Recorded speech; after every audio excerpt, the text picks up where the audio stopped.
Hey, so we've been going live for a little bit and it took me a minute, but this video is about how to change your programming and limiting beliefs. If you feel stuck and don't know how to change your life, it's time to watch this video. In it, Barbara Daoust talks about how changing your programming and limiting beliefs can help you change and achieve anything. Barbara helps us navigate change and shares why daily habits and behaviors are crucial to our success.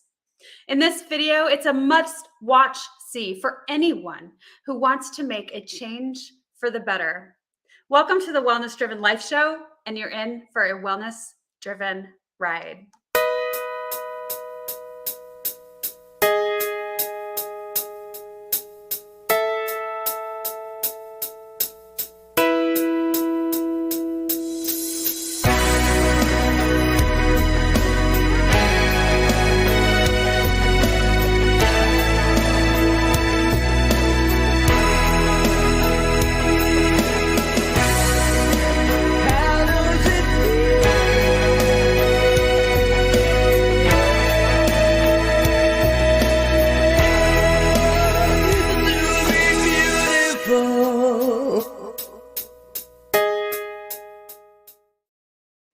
I'm looking forward to introducing you to today's guest. Barbara Daoust is an acclaimed success and business mindset coach, author, and inspirational speaker. Barbara shows entrepreneurs, business owners, and individuals how to break through their fears, limitations, and negative mindsets to achieve outstanding results in their personal and professional lives. Barbara spent most of her career in theater arts, film, and television as a director, acting coach, writer, and producer. Her search for consistently dramatic and lasting results led her to become a certified Thinking into Results consultant with the Proctor/Gallagher Institute. She now blends her 25 years of acting, directing, and writing experience, inspiring people to play a bigger game and say goodbye to procrastination and perfectionism so they can achieve their dreams, goals, and aspirations. Please help me welcome Barbara. Hi, April. Hi, Barbara. It's such a pleasure having you on the Wellness Driven Life Show. Thank you. It's a pleasure and an honor to be here. Oh, thank you. Well, you are one of the most inspirational women that I have had a pleasure of meeting. You have been a lighthouse in my world. Can you tell our audience a little bit about you? Oh my goodness, I was listening to you introduce me and I was like, oh, okay, that sounds good. It's always inspiring to hear somebody else, speak of oneself and one's achievements. Um, so there's, just so much to share. And mostly I could say that I lived my life by default, until I discovered these principles that I now teach people. And I work with, mindset as well as spiritual laws and combine business principles and success principles to really achieve the dream and the bigger parts of ourselves as well as the better version of ourselves, and to start to value the talents and gifts that we are naturally born with. So it's been quite a journey that I've been on, and it took some amazing, let's say, changes in my life for me to wake up.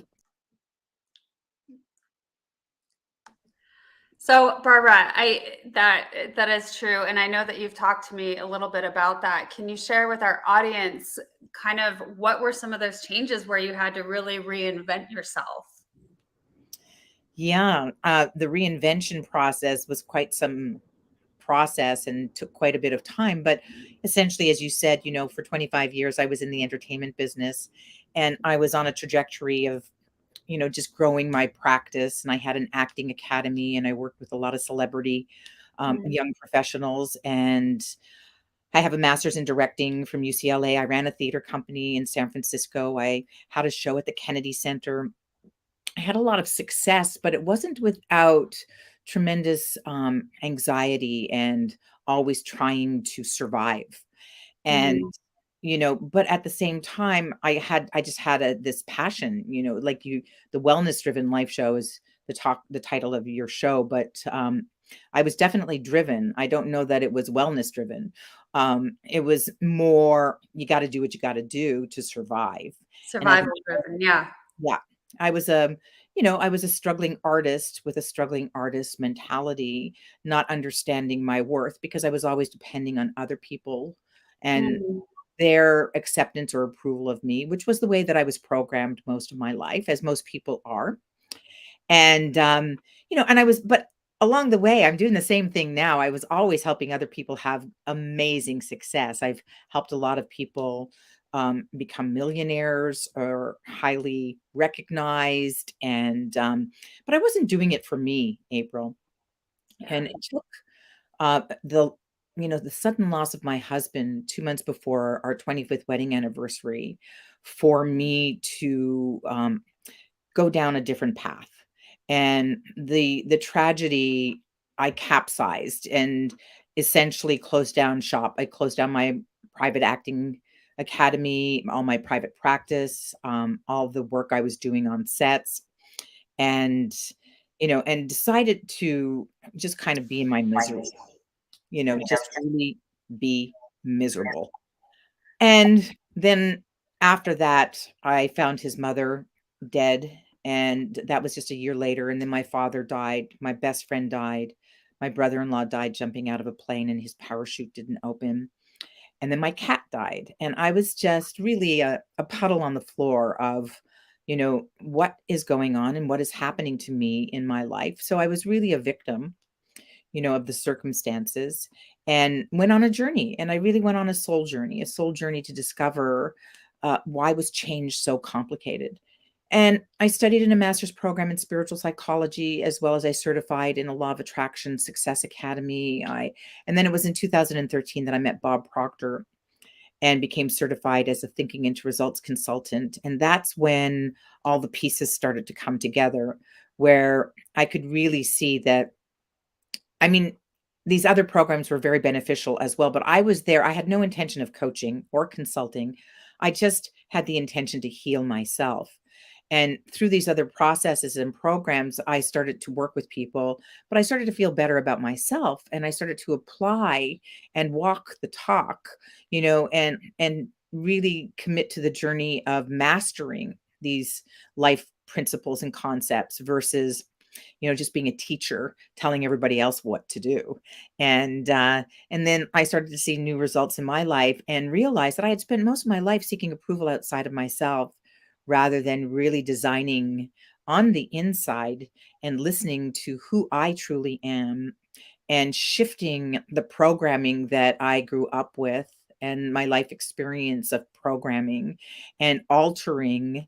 I've studied neuroscience for 8 years on top of working with a lot of clients and changing their programs, their paradigms, so to speak, and we're all dealt, a different set of paradigms. Yeah. So, I had to learn about my own and make the changes. And it's a forever lifelong process.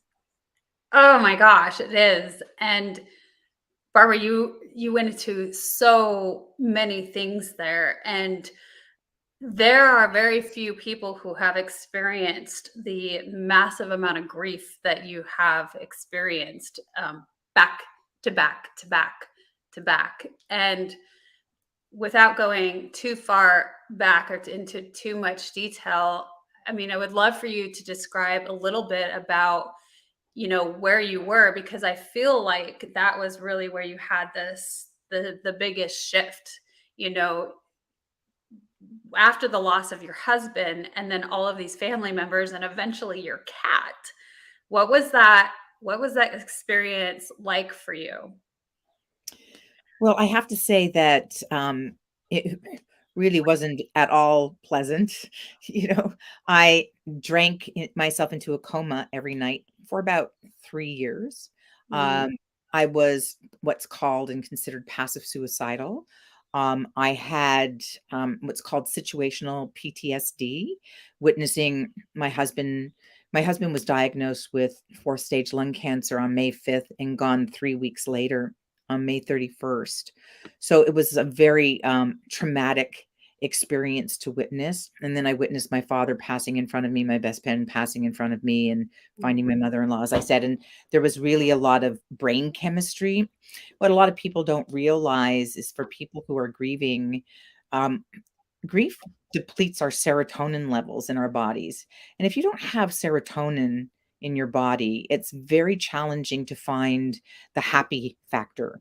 And I had always been a very positive person, and so I thought, happy person. But I wasn't able to have that viewpoint because I saw a biofeedback doctor and was told that my serotonin levels were so low that I was borderline dying. And, Wow. but that was almost good news to me because that's what I really wanted. I just wanted to be on the other side with everybody. Um, Mhm. and, not only do you lose, your loved ones in this on this plane on in this real world, but there's a lot of other losses from friendships to identity to professional relationships to Yeah. people disappearing and, not being able to cope with somebody who's grieving. I understand it, you know. So there were a handful of friends who remained by my side. Bless their hearts. It was challenging. And but I can say that I really was miserable and choosing to drink to anesthetize my pain. I had never been a drinker. Um, but a lot of what I experienced, April, has helped me understand the people who are in that state, people who are not just grieving, but people who might be victims or traumatized or Yeah. um, just have a different understanding. I would never judge anybody who is, who takes their life, mostly because the brain chemistry can create a psychotic episode and, you know, they may not even know that they're doing it. So there's so much to us, and to better understand in the work that I do, I help people understand the connection between the spiritual, the intellectual, and the physical world. Yeah. So a lot of us are just focused on either physical, or we're focused on either spiritual, or we're focused on the intellectual, but it really takes all three working together to, to help us create our fullest potential. Yeah. Absolutely. So there's definitely not one bucket, there's more, and finding the balance in all of those. I love how you highlighted the serotonin level aspect, because and it brings me to think um, you know, people do die of loneliness, of That's right. grief. That's And so that's a really good scientific aspect of that, of what our bodies are doing on a biological level Mhm. when we are that sad and that hurt and in so much grief and pain and sorrow. And painting the picture of, you just want to be with the ones that have crossed over, Mhm. and why wouldn't you? And then going into the aspect of, you really do find who your friends are, the ones who will be in it with you and hold your hand along the way. Because I know we've talked a little bit about before that not everybody can handle that, No, that amount of heaviness, that amount of grief, and stick with you, because it's hard not to get sucked down with you. that's right. So incredible story, Barbara, incredible testimony. And yes, you're able to relate. I feel so much that we are given these times in our life, these experiences in our life, in order to relate on a human level with those who do experience the same. So, we're going to go to a quick commercial. And when we get back, we're going to dive in a little bit of more about how we navigate through those changes. Stay tuned. Hi, I'm April Hove, the managing director of the Fort Worth, Texas chapter of eWomen Network. I'm so excited that you stopped to watch this video. I've got good news for you. You have just discovered an international network of women entrepreneurs who are committed to helping you achieve, succeed, and prosper. We are on a mission to help 1 million women entrepreneurs each achieve $1 million in annual revenue. Here at eWomen Network, we have a complete success system that supports you every step of the way in building and growing your business. You being here right now is no accident. We're supposed to know about you. We want to meet you to find out how we can help you, as well as learn about what you have to offer. With over 500,000 women connecting through 118 chapters across the US, Canada, Australia, and the UK, you are never alone. If this is resonating with you, please go to ewomennetwork.com/Fort Worth. Notice too my contact information. I invite you to reach out to me and check out our upcoming in-person and online events. I am really looking forward to introducing you to our community.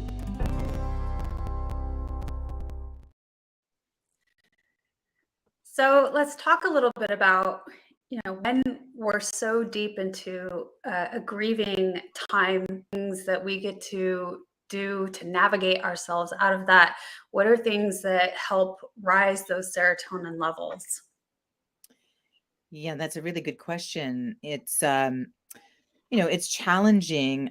I would say that the people around me who supported me, the kindness of strangers, even the kindness, people just don't realize the power of kindness.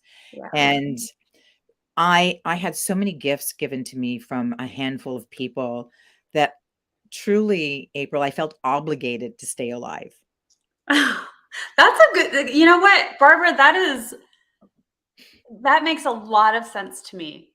So much, because I've been there where I didn't know if I wanted to go on it, and then this friendly person comes along, or there's someone in your life where you do feel obligated. You're like, well, it just wouldn't be right, would it, That's if right. I wasn't here, because they showed me so much love and compassion. And yeah, that makes a lot of sense. I never really thought about it that way. So thank you for pointing that out. Yeah. Yeah, and there's other things. I mean, through the gifts, I started to just travel, and, somebody gifted me a pottery class. And when I was in the pottery class, Mm. it was a grounding method, because I couldn't stop looping the images of people dying in front of me. Right. And that looping was very intense.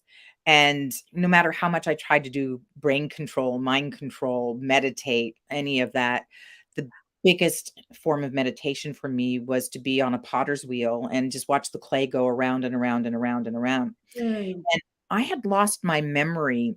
Like, that's how traumatized I was, where to the point that I asked my mom 6 months after I lost my husband, Patrick, I said, "What was my grandmother's name?" And Mm. she said, "You don't remember Nan's name?" And I said, "No, I don't remember Nan's name." And she said, "You were named after her, Barbara." Wow.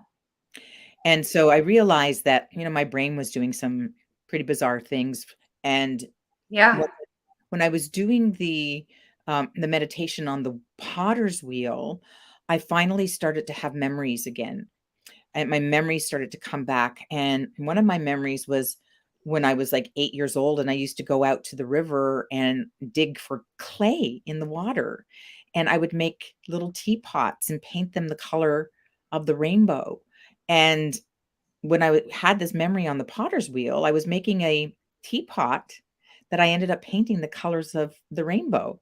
I still have that little teapot because it brought me back to just a time in life where things were simple or simpler or very creative, right? And being naturally, we're all very creative, but tapping into creativity and joy and, the spirit of life, that's really what it's all about. And when you're blocked from that, It's how do you find ways to connect to that? So, um, even for people with, anxiety and panic and disorders, I just say, grab something that brings you joy, whether it's your pet, or if you're in the middle of, a highly anxious state, grab an animal and start hugging them and stroking them, or your child, or Yeah. um, even hug a tree, whatever it is that you can lift into a higher vibration, right? A Yeah. higher frequency of joy, and allow yourself to feel that joy. And that's Mm, that's most challenging. It's that people, think they might be in joy because this is they're looking at something and it's, joyful. But you must feel it. It's like yeah. to bring the frequency into your body is probably the most important gift that you can give yourself. Yeah.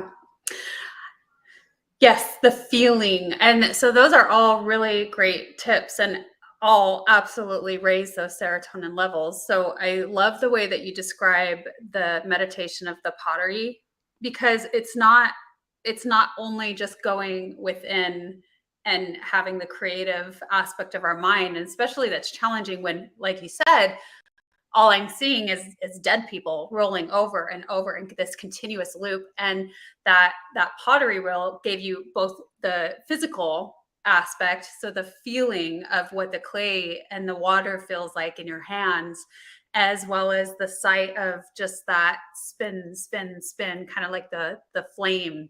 When we see fire and the flickering Um, out, we just kind of transport into a whole different world, and that's the meditative state. And so yeah, I love that description. I think that's really, really cool and a great tip for anybody who is in this, period of their life of such a strong grief, or where it's so difficult to get out of, to get up from, out off the floor, yeah, and out yeah, of bed and out of the tub. And yep, so I also love the description of community and getting out. You use the word traveling, opening your eyes to new experiences and finding the joy in something. And animals, of course, are angels from heaven, mhm, because they're there to be with us. They meet us on a whole different level. So really, really wonderful. yeah. Um, It's important that, as one starts to do that, that you listen and tune into the magic around you, so that mm, whether it's a sign or there's some kind of synchronicity, yeah. or like I used to start seeing things that were related to Patrick all over the place, and anything that catches your attention, Mm. pay attention to those signs, those messages, because they will be guideposts. They will be sending you in a direction that you may not have otherwise chosen, and that even on the wheel, the thing about working with clay on a wheel is you have to be present, because if you're not present, that clay is flying across the room, and people tell you all the time, focus on the present, focus on the present. But what does that mean? How does one really do that or achieve that when you've got this racing mind, right? Yeah.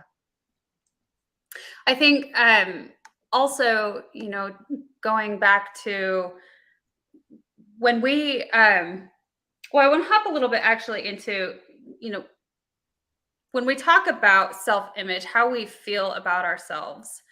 What does that look like in the big picture of how we show up and how we're able to continue on, how we view ourselves, because it's really hard to look at ourselves in a different way when we're experiencing something so dark. And I loved when you talked about the signs and symbols and the synchronicities, because that's so comforting to me. It's comforting when you think that something outside of ourselves, whether it be God or our higher selves or our loved ones that have passed on, but those little signs, when you start to look out for them, and how comforting that is. Yeah, absolutely. Also, I know that the more work that I've done, the power really lies in our vibration, right? It really lies in Mm. our Yeah. frequency.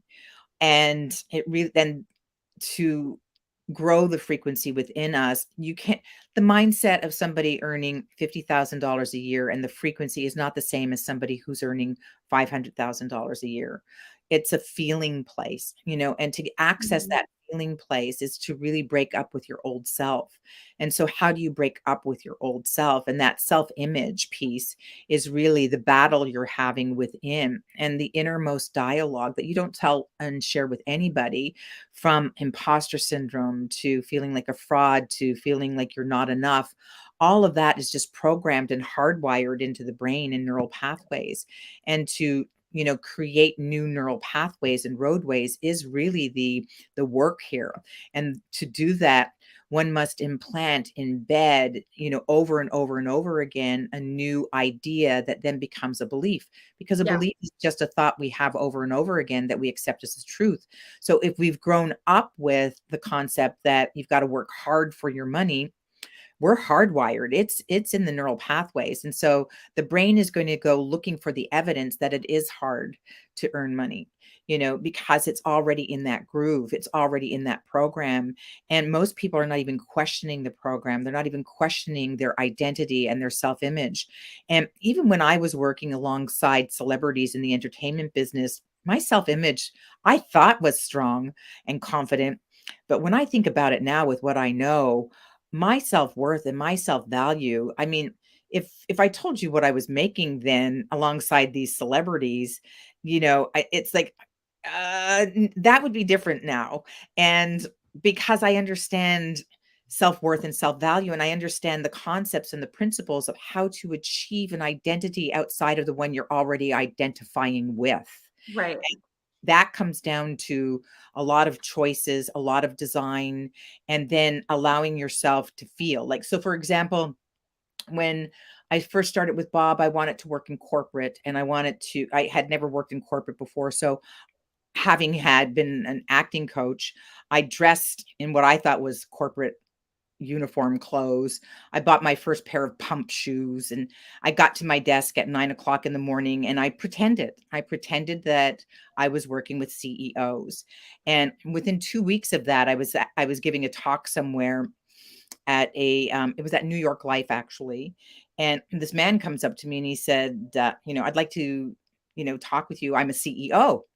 I'm like, who introduces themselves as a CEO, right? So that's the kind of sign I'm talking about, right? The kind Yeah. of synchronicity. And then it was like, oh, you're a CEO. I did not feel confident or even feel like I could be the person for his company at the time. It was just more letting me know I was aiming in a direction and it was starting to come to me. And who did I have to be to believe that that was mine to have? Mm.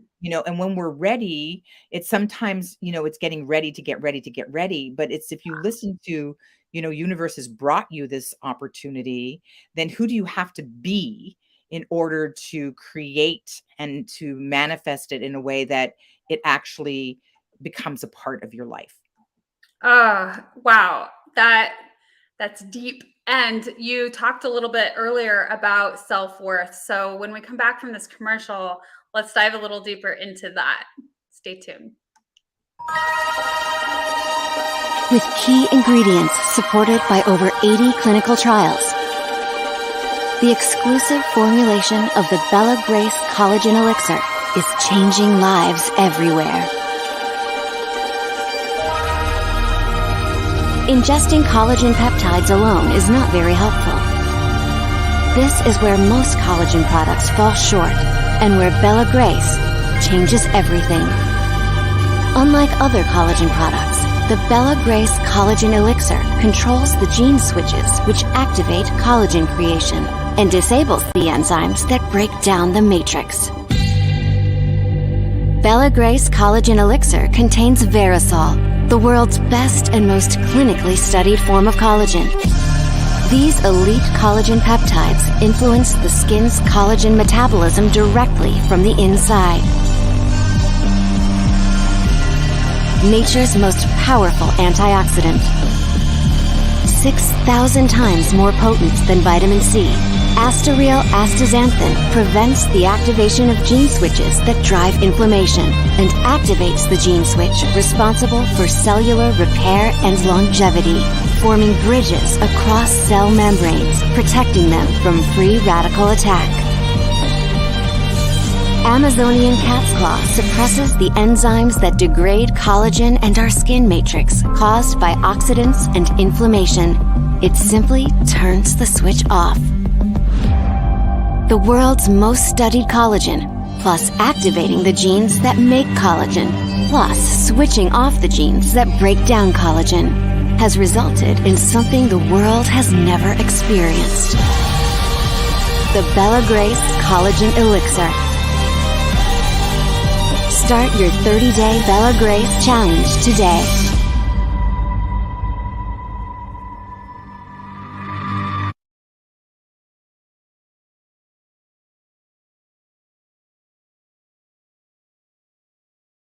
Find out more about Bella Grace. The link is in the description below. And coming back to you, Barbara, let's talk a little bit about more that self-image and how, really having to feel okay with ourselves in order to move forward. I mean, that's kind of a primary step. Yeah, absolutely, April. Just like in the commercial on Bella Grace, it's activating. Yeah. We have to, the opportunity here is to activate. A Mhm. lot of people will say that it's mindset. And yes, I believe that, good 95, if not 100% of our results is mindset. But a lot of people are just using their thinking mind, right? And so it stays at the intellectual level. But the activation level is the feeling place, is the subconscious place, is the emotional mind. And Mhm. so it's like to start acting the part. It's kind of like I did with actors. It's like what is a quality that you can enhance rather than focusing on a weakness, focus on a strength. So I like to say that positive thinking isn't, oh yeah, everything's great. But positive thinking is, are you focused on the solution? Are you taking the challenge to become better, a better version of yourself? And what is that inner dialogue? What is that self-talk? What are you committed to? So if you're always focused on what isn't working, you're always going to see what isn't working.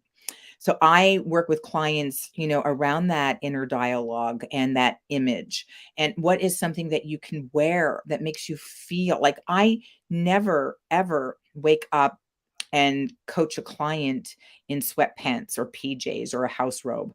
I just don't feel professional. It's Right. important to me to feel it and to feel good. And I say to my clients all the time, how long can you let yourself feel good? And it's not just mindset. It's like we can do it physiologically too, from putting our shoulders back, from holding our head high, from opening up our chest. These are all just little tricks and tools and that you can add in your toolbox. And not every trick or tool is going to work for every situation, but you've got a toolbox, to use one or the other or several. And it's really making a choice. Like I make a choice now, being somebody who is, in the later phase of my life where, if I see myself in the mirror, I commit to just saying, "Oh my goodness, you're just so cute." Yes. Right? It why instead of focusing on lines and or wrinkles or, that this is like this doesn't look good, I just choose to focus on, well, what really is going to feel good. And that goes to, from if I'm going to put makeup or hair or just like an actor does with a character, what is the lifestyle, what are you, choosing to focus on? If you're looking at a bee in a flower, are you focused on that bee's going to sting you, or are you focused on that bee is spreading pollination across, Mhm.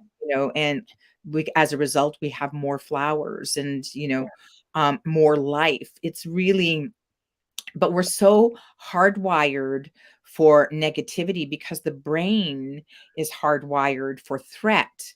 So about 85% of the time we're looking for threat. So the brain is going to go look, it's a search engine. It's going to go looking for why you should be threatened. It's just always on high alert. But that's why with meditation and other mindfulness practices, you want to get into what's called your parasympathetic nervous state, right? Not be in your sympathetic, which is you're in survival mode.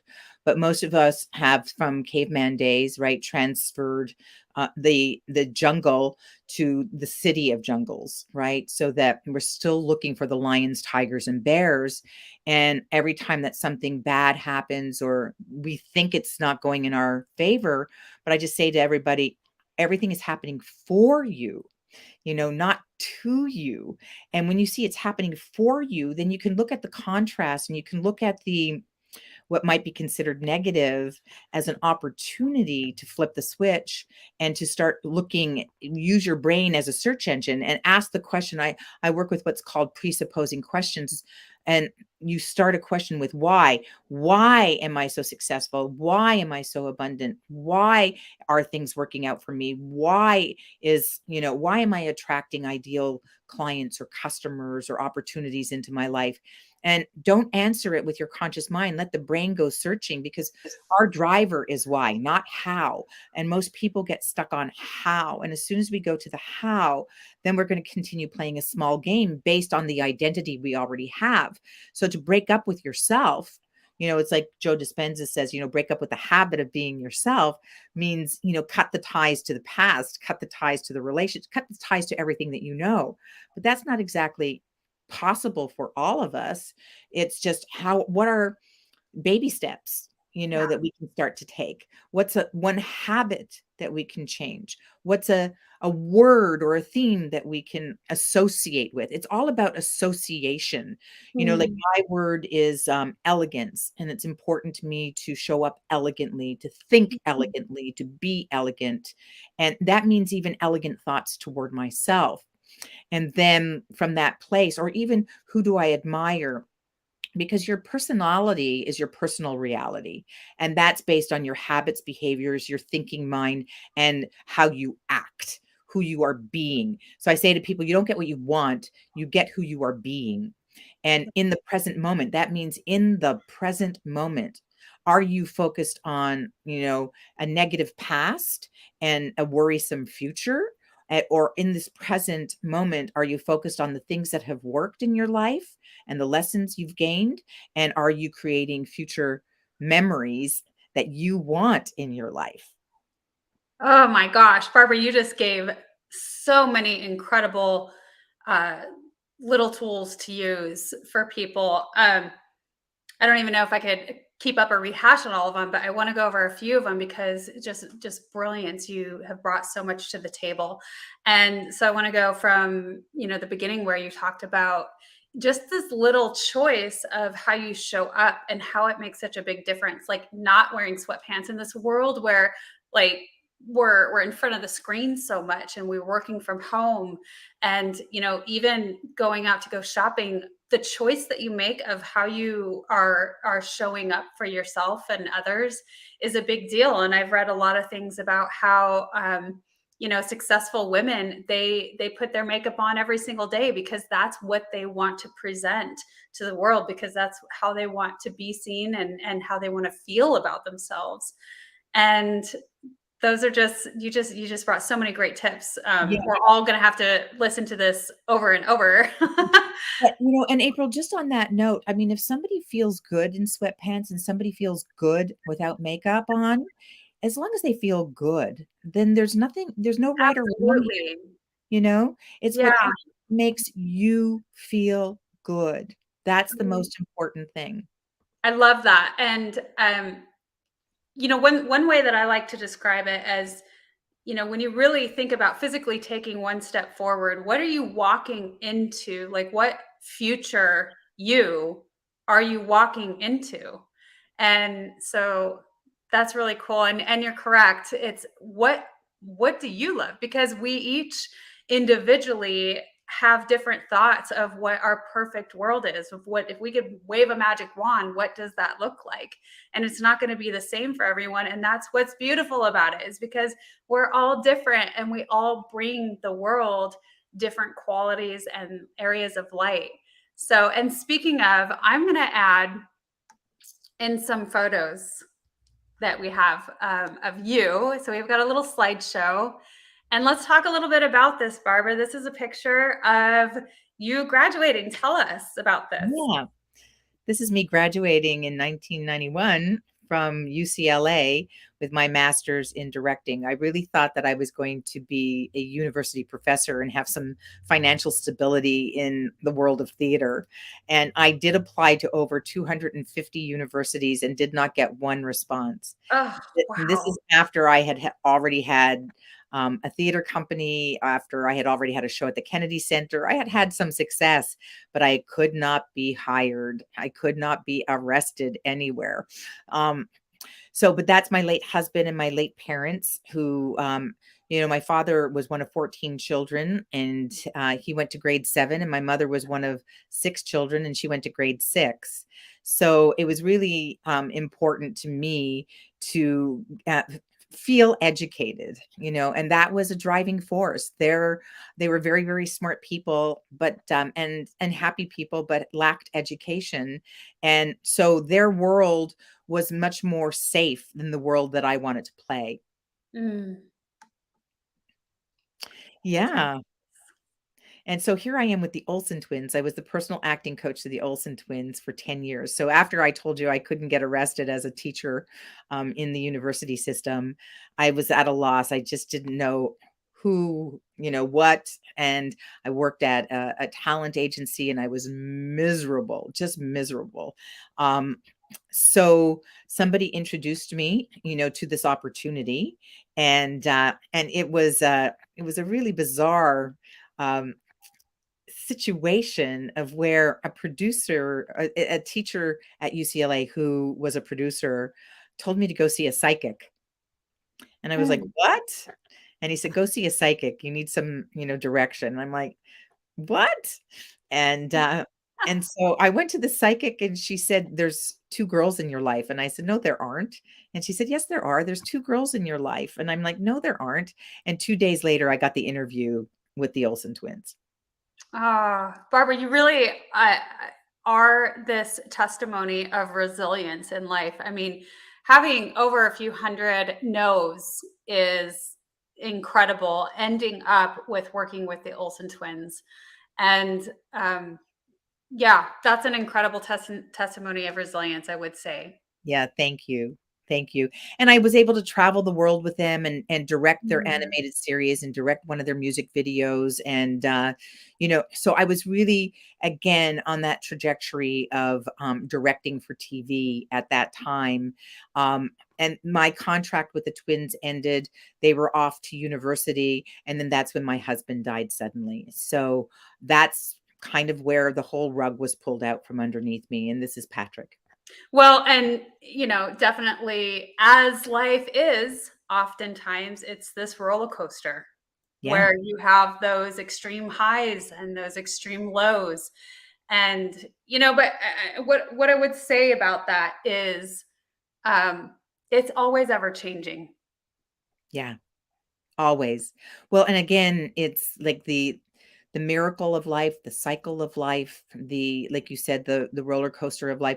This is Patrick just 3 months before he passed. He did not have any symptoms. He didn't look sick, Mm. nothing. And the same thing with my father. He was diagnosed with lung cancer and gone 2 months later.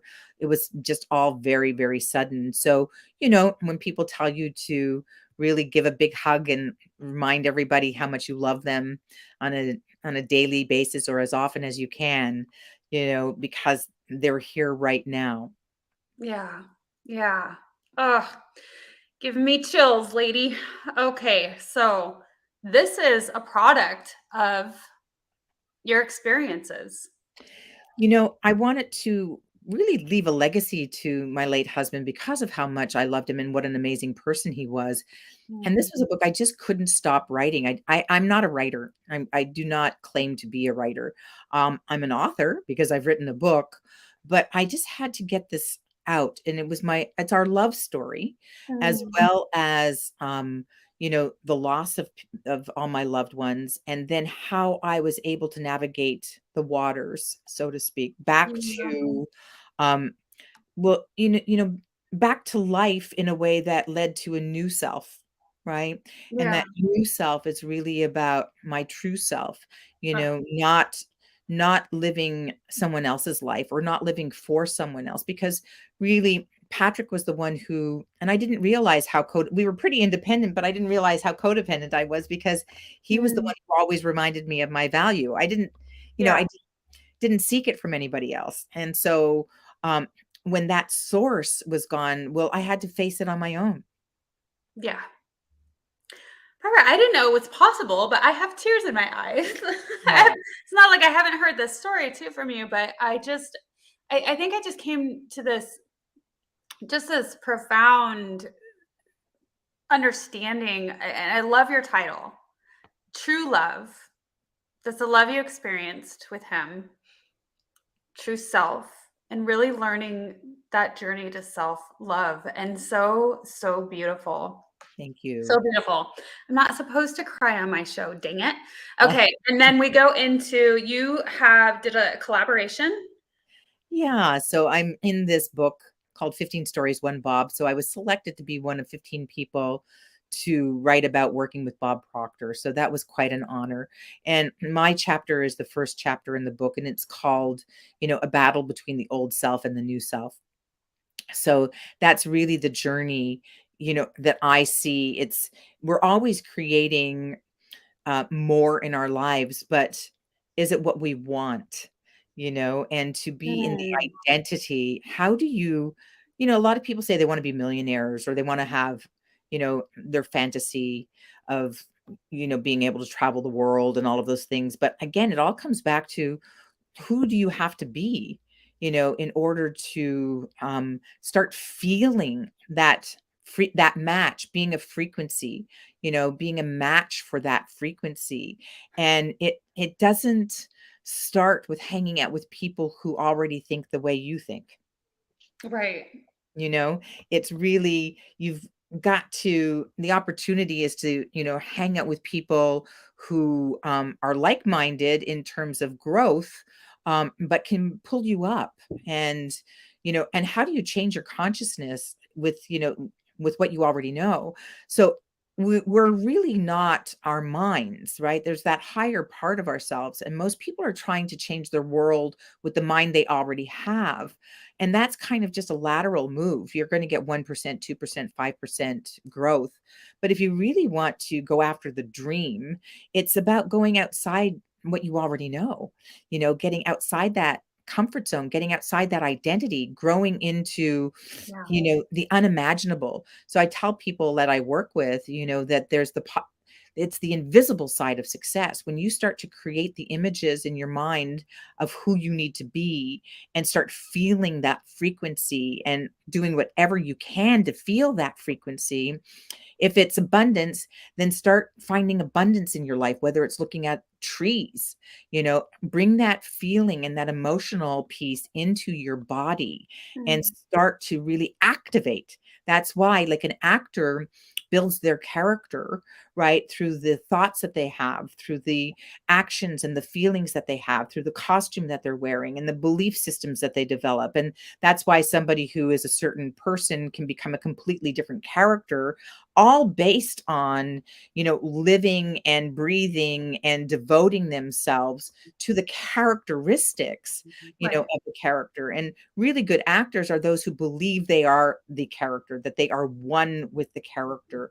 And so and it's not just, I don't believe that just overnight you can, become, this wealthy person, as is proven with people who win the lottery and they've lost it all a year and a half later, because the frequency is not there. Right.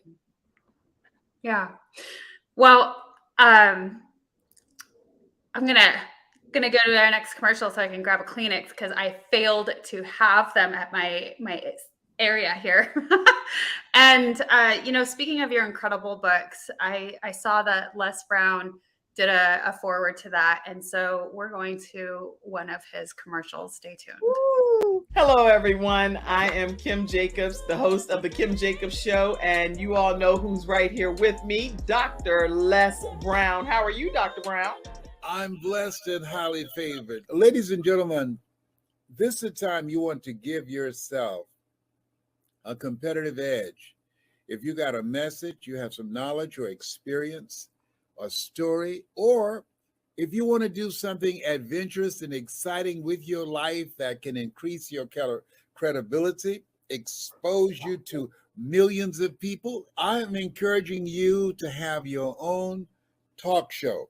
I used to have a talk show. That one talk show catapulted me to another level. Now there are more people watching the internet, as you are aware, than television. Yes. Come on, somebody. That's right. Dr. Kim Jacobs, she trained people on how to have their own talk show. She will train you how to do that. And now with me working, partnering with her, now you have the combination of an audience, expansive audience. We have over 4 million people in all of our platforms, and the coaching you need to grow your business, to grow your multi-level marketing organization, to draw more attention to yourself in this noisy economy. Go ahead, Kim. So in the training that I do, Les, I actually do a 6-week training. It's 1 hour per week. And each week I meet with the individuals one-on-one. We go through and we talk about all of the things that's necessary for a show to become a reality. We go from how to actually identify your focus area, what's going to be your ideal customer that's going to be tuning in.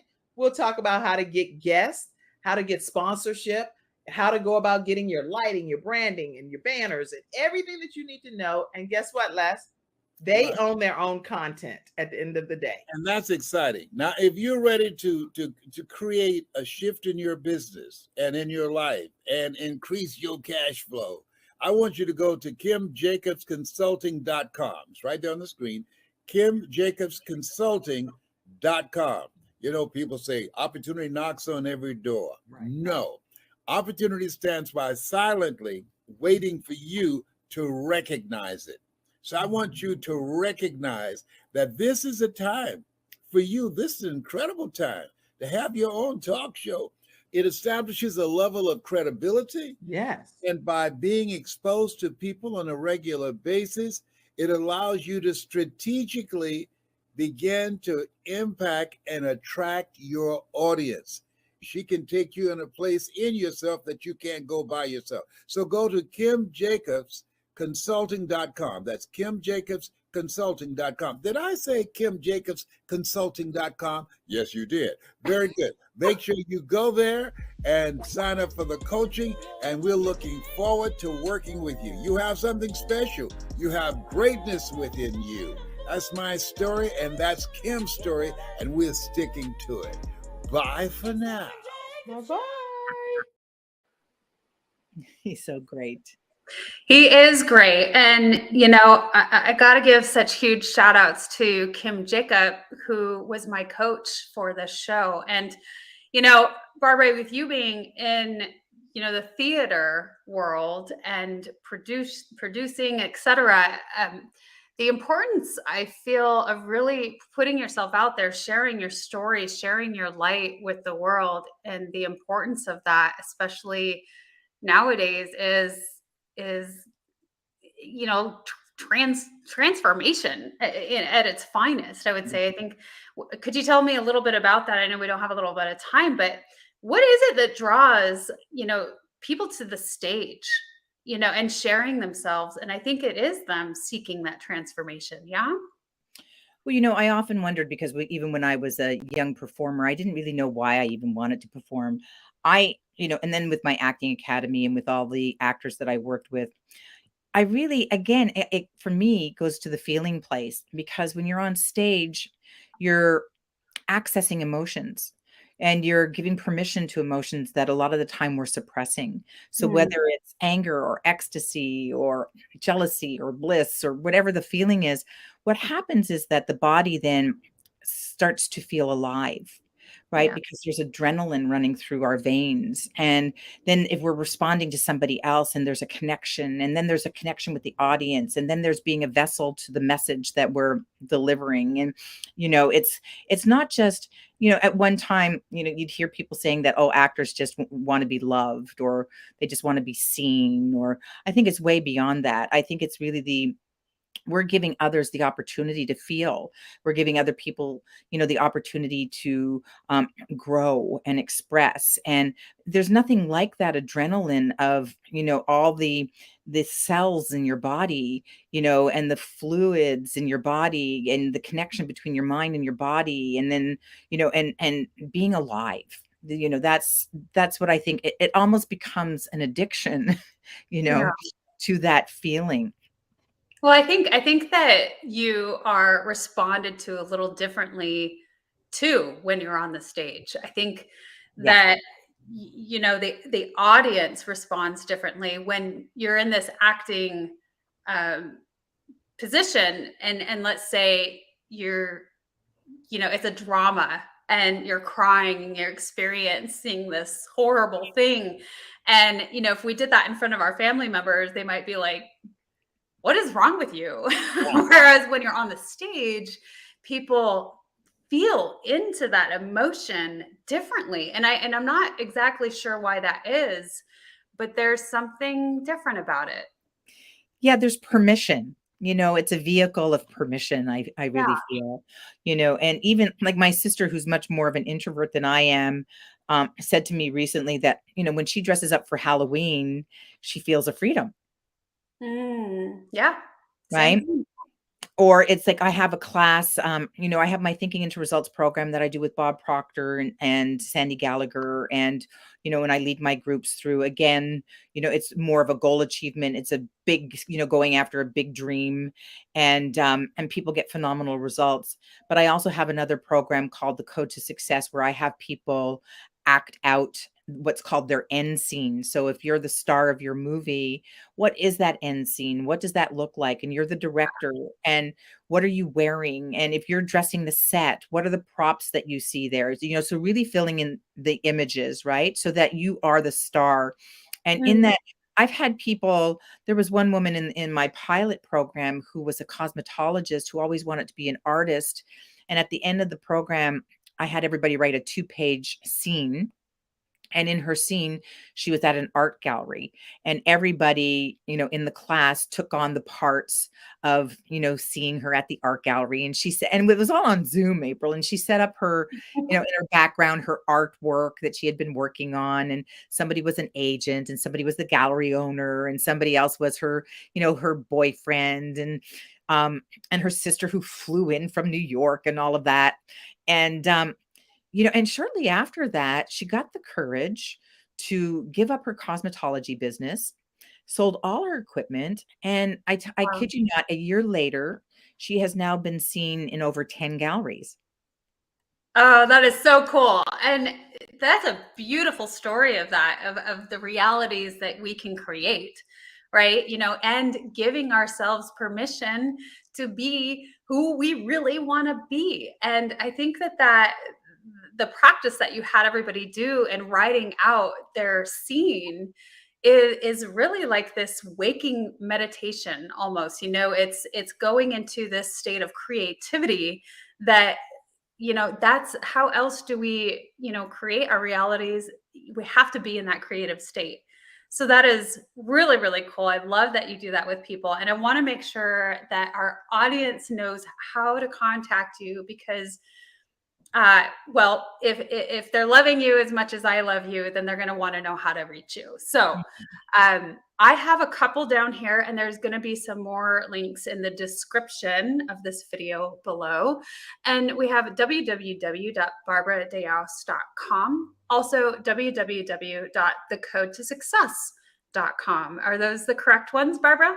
Absolutely. So you could go to my website, and on my website, you can see some of the programs that I have and learn more about me, and the Thinking into Results program, as well as the Code to Success. Now, the Code to Success that we have here on the screen is where people can download a free PDF of a life script so that they can write out in the areas of health, wealth, um, relationships, career, spirituality, contribution to the world. But what I add to that is where you create some imagery as well as some feelings and as well as some presupposing questions that I talked about earlier, where you go, why, am I so successful? Why am I so prosperous? And then you can record that. Once you've written it out, you record it in your own voice and you listen to it. Make sure that Ooh, you listen. powerful. That is so powerful, and so that is really giving a lot too. So that's amazing. So what you're saying is when people go to www.thecodetosuccess.com, they are able to get a free download template That's to be right. able to, and step-by-step guide to really being able to paint this great picture and the feelings behind that. And I know you and I have talked a little bit about, I know you've delved into the work of recording oneself and how listening to our own voice does something to our minds. Absolutely. Absolutely. And listening to our minds, a lot of people will say they don't like their own voice. Um, but that's usually a core fracture. It's a self-image issue, and the more that you can accept yourself and hear yourself, and even, if you add it in third person, if we talk to ourselves in third person, Right. sometimes neuroscience is showing that that's very, very powerful. It's anything to bypass the conscious mind, and to drop into subconscious, because conscious mind is our filter all day long that's trying to stop us from changing, because And we you said 85% is negative. 85% of the brain Yeah. is hardwired for negativity, for threat. Yeah. Yeah.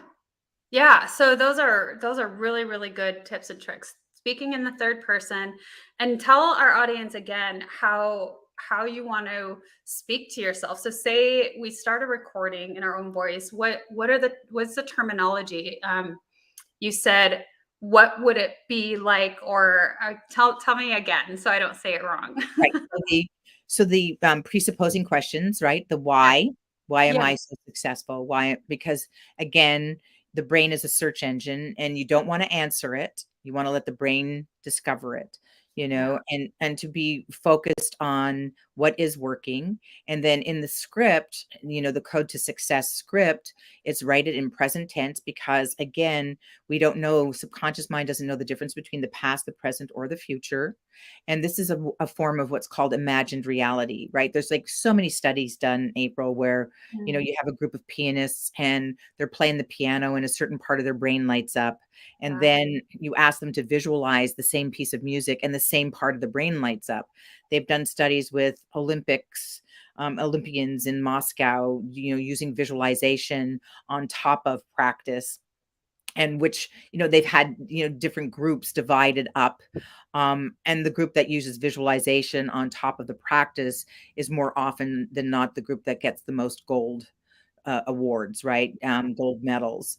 And, it's even with doctors, there's a study done on, it's called the expectancy theory. Three different groups getting the patients think that it's knee surgery, but one group isn't knee surgery. The other group is just an incision.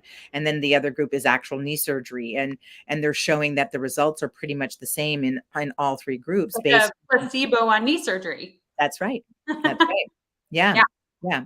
So, it's really about activating and even turning on certain genes in our body. So, we say we have a predisposition for diabetes or a predisposition for something else, but really, if you believe that, you're going to activate that.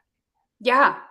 Yeah, and I love that you go down that route as well, because having an understanding that yes, we have all of these genes within us, and that they can lie dormant or they can be activated. And so a lot of it is choice and how we're thinking and how we're feeling. And I just love being able to bring that to the world and have people have that understanding, because I believe that when we do, we're able to make great changes and we'll start thinking differently because we have such an understanding and awareness of that. Yeah. I really believe that our biggest power is to choose, but it takes awareness, right? We have to be awake, not on autopilot. So in order to choose, I think the conscious mind, the primary focus of the conscious mind is to focus and choose. That's the function, focus and choose. And so the higher part of ourselves, the ability that we have is to focus the energy of the mind. So, how do you tap into that higher part in order to focus your mind? Because you don't want to keep focusing on the mind you already have. You'll just keep getting the same results that you already have. Right. So, how do you get to higher consciousness? Well, through reading, through podcasts, and listening to other people who inspire, who ignite, who, shake things up or give you a different perspective or viewpoint. I'm thinking about I'm writing a TED Talk right now, and it's called A Slice of Roast Beef, getting to that moment. Sometimes we just don't understand somebody's world or their perspective until we get to that moment ourselves. So I like to work a lot with judgment of others and how to release judgment, because anytime you're focused on somebody else's lane, you're not really focusing your own power. And our big power is to focus our mind and the energy. It's like focused energy is like a laser. It's a laser beam has a lot more power than a diffused magnifying glass, right? And Yeah. so how do we get so laser focused on what we want and in creating, more abundance or more beauty or more happiness or more joy? And I mean, and it's not without, like you said, life's bumps, right? Because we need to have the contrast in order. If we just felt happy all the time, we wouldn't feel happy because we wouldn't know what sad was. And if we don't have Right. sad, we wouldn't know happy, so it's not to be in denial of all the gamut of feelings that we can have, but to be aware of when we're in what I call an addictive state. Like there's sometimes you're stirring your cup of coffee and you have this overwhelming sense of anxiety. That's usually either a trigger, some trauma, or an addictive state that we're just in that neural pathway. We're used to Mm. accessing that feeling, and it's not necessarily a true feeling. Right. Right. Yeah, and how do you really differentiate that? I mean, Yeah. I know that there's a lot of studies as well as how long you should really feel, because it's not that you shouldn't feel. You Mhm. should absolutely feel anger and sadness and worry and, all of those things that we say, "Oh, it's not good," but, you have to allow that, otherwise it's just bottled up. That's right. But there's there's sometimes, I've heard people say set your timer and really feel into something. And then after that, let it go. Right. It's Right. done. Move on. And doing that, I feel like that doesn't allow you to go into that rut of continuous thought pattern, because I think that's where people really need to look to figure out how to stop that immediately. Otherwise, our bodies, they are that computer where it's automatically going to be that search engine and could continue to go back to that feeling and want to keep feeling that. Yeah. And so, yeah, once we Yeah. know that, it's good. Well, Barbara, gosh, we could go on and on. And uh, you are just such a beautiful light Thank and you. so inspiring. And all of the things that you have gone through and you've shown up here, the work that you have learned and done and continue to inspire others, doing Bob Proctor's work. I think that's amazing. And I know a lot of people know about his work and the Gallagher Institute and how that shows up. So thank you very much for being who you are and being the light in the world. Thank you so much for having me, April. It's always a pleasure to talk with you. Oh, thank you so much. So I want to remind our guests that the way that we can contact Barbara is going to be in the descriptions below. And if you have any comments, go ahead and leave the comments when you're watching this replay, and we'll be back with you and get back to you. And also that the Wellness Driven Life Show is here because of your generous contributions. Donate, excuse me, to the Wellness Driven Life Show anytime you want, any amount that you want, when you donate on the website at www.thewellnessdrivenlifeshow.com. You'll be sent a beautiful email and you can save that for your records. So I want to thank you again, Barbara, for being on the show. And Goodbye for now, everyone, and we will see you tomorrow.